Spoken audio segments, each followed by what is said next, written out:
सपना अच्छा था, पर सपना टूटने के बाद याद आया मुझे खेत भी जाना है। देखो मैं भी आरसीबी की ही तरह हूँ, बस सपनों में एक ट्रॉफी जीत सकता हूँ।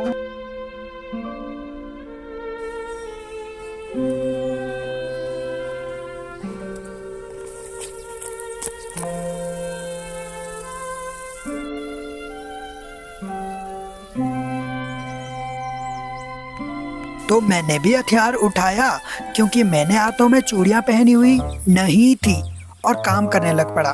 देखो सुबह सुबह मैं ही बस खेत आया हुआ था और कोई भी नहीं था, सिर्फ मैं ही अकेला। और हाँ, ये कुत्ता भी फसल खराब करने आया था, पर मैं काम करता रहा। पर मुझे एक बात समझ नहीं आ रही थी कि ज्यादा सुंदर कौन लग रहा था, ये घास या मैं, घास या मैं, घास या मैं, घास या मैं, घास या मैं।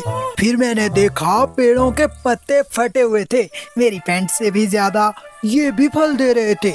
मतलब सक्सेसफुल हो गए हैं। पेड़ों से ज्यादा लंबा तो मैं लग रहा हूँ। एक बार हाइट देखना, इसके सामने तो ग्रेट खली का बाप लग रहा हूँ, बस सक्सेसफुल ही नहीं हो पा रहा हूँ। वो लौंडे की स्माइल देखना जरा।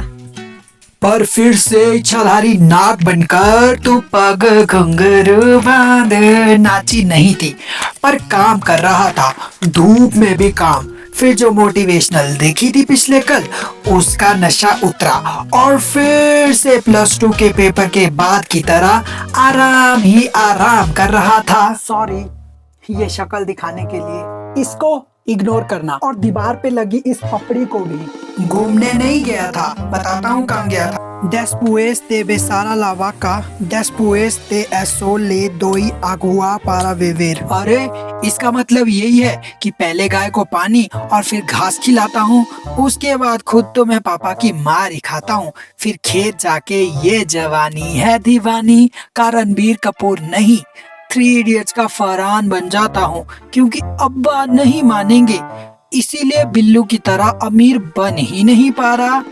अरे बिल्लू को नहीं जानते? अरे अपना बिल गेट्स। बिल्लू रानी कहो तो तेरे से अमीर बन जाऊं, कहो तो तेरे से अमीर बन जाऊं।